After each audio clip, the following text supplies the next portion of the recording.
வணக்கம். இன்னைக்கு நம்ம பார்க்க போகிறது வெண்டைக்காய் காரக்குழம்பு. இது வந்து ரொம்ப சுவையான ஒரு பாரம்பரியமிக்க காரக்குழம்புன்னு சொல்லலாம். இதில் வந்து வெண்டைக்காய் ரொம்ப உடம்புக்கு நல்லது, வெந்தயம் சேர்க்குறோம், ரொம்ப நல்ல விஷயங்கள் இதில் அடங்கி இருக்குது. அதுக்கு நம்ம சமையல் போகிறதுக்கு முன்னாடி இதை லைக் பண்ணுங்க, ஷேர் பண்ணுங்க, சப்ஸ்கிரைப் பண்ணுங்க. நன்றி. இது என்னோட கிச்சன். இப்போ இன்னைக்கு நம்ம பண்ண போற டிஷ்ஷுக்கு தேவையானதெல்லாம் எடுத்துக்கலாம். வெண்டைக்காய், வேர்க்கடலை வேக வச்சது, வேக வைக்காமலே போடலாம். வெங்காயம், தக்காளி, பூண்டு, ரொம்ப முக்கியமானது இது மூணும். அப்புறம் புளி ஊற வச்சிருக்கேன், மிளகாத்தூள், மஞ்சள் தூள், உப்பு, கடுகு, சீரகம், வெந்தயம். ரொம்ப முக்கியமா இந்த வெந்தயம் தேவை, உடம்புக்கு ரொம்ப குளிர்ச்சி. வதக்கிறதுக்கு மிளகாய். அப்புறம் இந்த மாதிரியான ஒரு கடாய் கிடைச்சதுன்னா டேஸ்ட் கொஞ்சம் நல்லா இருக்கும். ஸ்டீலை விட இந்த மாதிரி கடாய் நல்ல டேஸ்ட் கிடைக்கும். போலவா? நல்லெண்ணெய் யூஸ் பண்ணா ரொம்ப நல்லா வரும் குழம்பு. இப்போ என்கிட்ட இருக்கிறது 1/2 டேபிள் ஸ்பூன். இதால ஒரு 4 கரண்டி எண்ணெயை விட்டுக்கோங்க.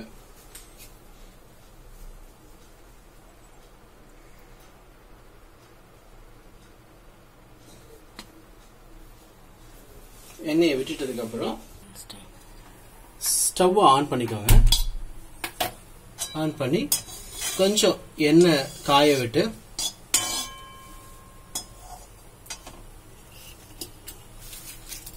முதல்ல வெந்தயத்தை போட்டுக்கோங்க.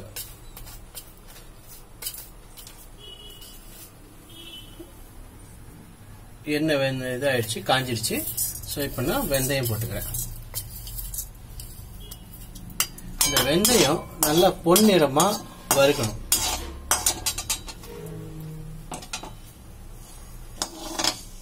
பொன்னிறமா வதங்கிடுச்சு. இப்போ உங்களுக்கு இதுக்கப்புறம் இந்த கடுகு, உளுத்தம்பருப்பு, சீரகம், இது எல்லாத்தையும் நம்ம வித் மிளகு, இது எல்லாத்தையும் நம்ம ஒன்னாவே போடலாம். போட்டுட்டு கடுகு நல்லா வெடிச்சு வரணும்.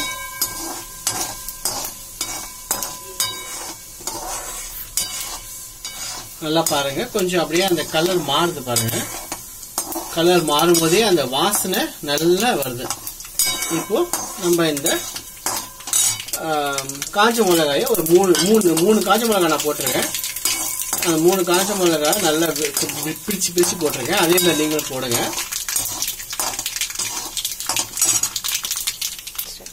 அடுத்தது வெங்காயத்தை போட்டுக்கோங்க. வெங்காயம் போடும்போது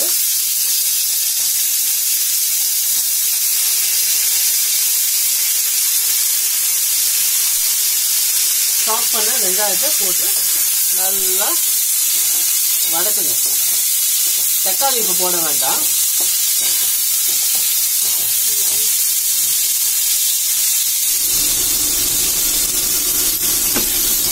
கொஞ்சம் வெங்காயம் நல்லா வதங்கினதுக்கு அப்புறம்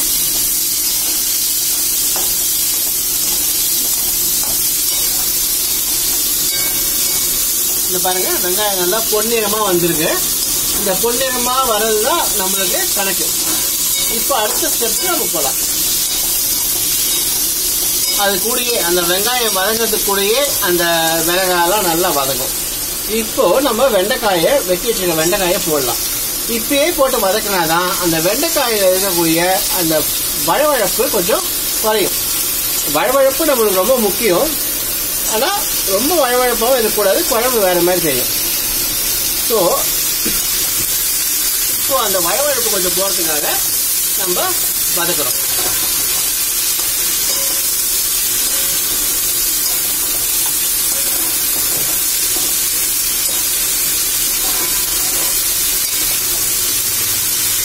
இந்த நிலைமையில நம்ம பூண்டு, உரிச்சு வச்சிருக்க பூண்டையும் கொஞ்சம் சேர்த்துப்போம். பூண்டு ரொம்ப உடம்புக்கு நல்லது. குழந்தைங்க இதை எடுத்து வச்சுருவாங்க. நம்ம தான் குழந்தைங்களுக்கு இதோடைய மகத்துவத்தை சொல்லி சாப்பிட வைக்கணும்.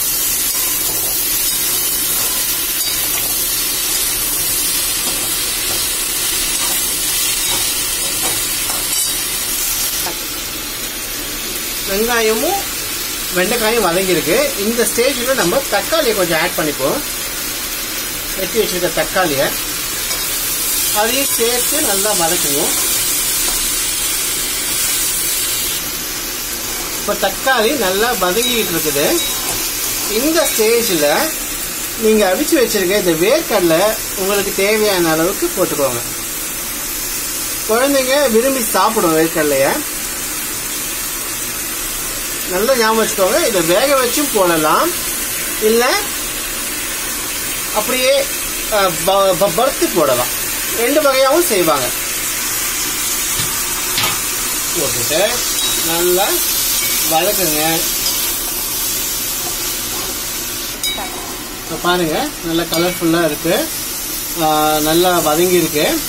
இந்த ஸ்டேஜில் இது 1/2 டேபிள் ஸ்பூன், இதில் ஒரு தலை தட்டி 4 ஸ்பூன், நல்லா ஞாபகம் வச்சுக்கோங்க, 1/2 டேபிள் ஸ்பூன், அதில் தலை தட்டி 4 ஸ்பூன் போடுங்க. மிளகாத்தூள் போடுங்க, 1/2 டேபிள் ஸ்பூன்.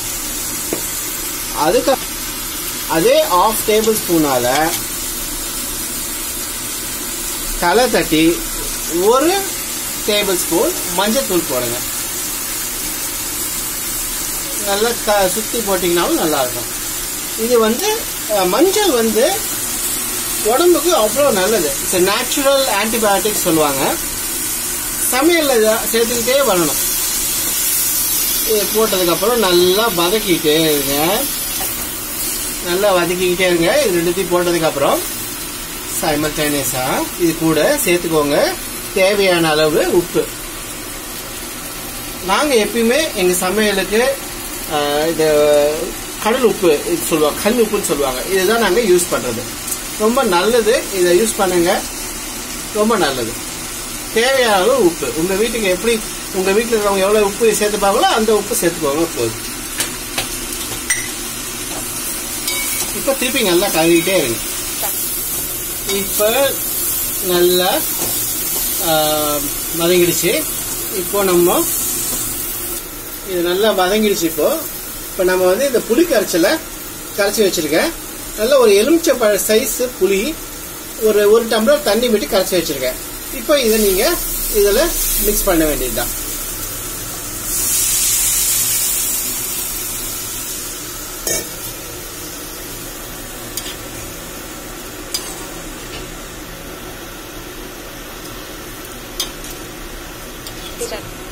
இதுல தண்ணி வேணும்னா விட்டுக்கலாம், இல்லைன்னா இதே பதத்திலேயே விட்டு கொதிக்க விடலாம். தண்ணியை நான் கொஞ்சம் ஆட் பண்ணிக்கிறேன்.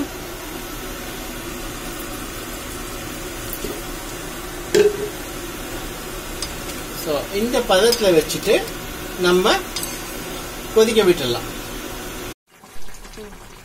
இப்போ பார்த்தீங்கன்னா ஒரு 10 நிமிஷத்துலேருந்து 15 நிமிஷம் வரைக்கும் விட்டுருந்தேன். நல்லா கொதிச்சு தண்ணி சுண்டிட்டு குழம்பு தயார் நிலையில இருக்கு.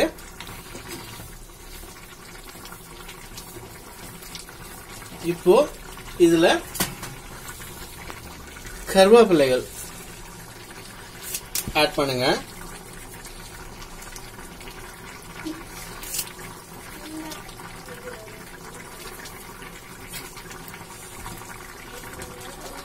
கருவேப்பிலை ஆட் பண்ணி நீங்க ஆஃப் பண்ணிடலாம் ஸ்டவ். ஸோ உங்களுடைய காரக்குழம்பு தயார். புளி விட்டுருக்கிறதுனால இதை வெண்டைக்காய் புளி குழம்புன்னு சொல்லலாம்.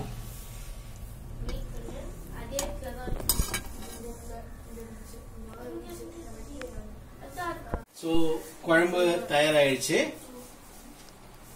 சாதம் வெடிச்சு நல்லா சுட சுட சாதம் வெடிச்சு அந்த சாதத்து கூட போட்டு சாப்பிட ரொம்ப நல்லா இருக்கும். கூட அப்பளம் இருந்தா ரொம்ப ரொம்ப நல்லா இருக்கும். குழந்தைங்க ரொம்ப விரும்பி சாப்பிடுவாங்க. கூட அப்பளம் இருந்தா கொடுங்க. சென்னை சமையல் லைக் பண்ணுங்க, சப்ஸ்கிரைப் பண்ணுங்க. நன்றி.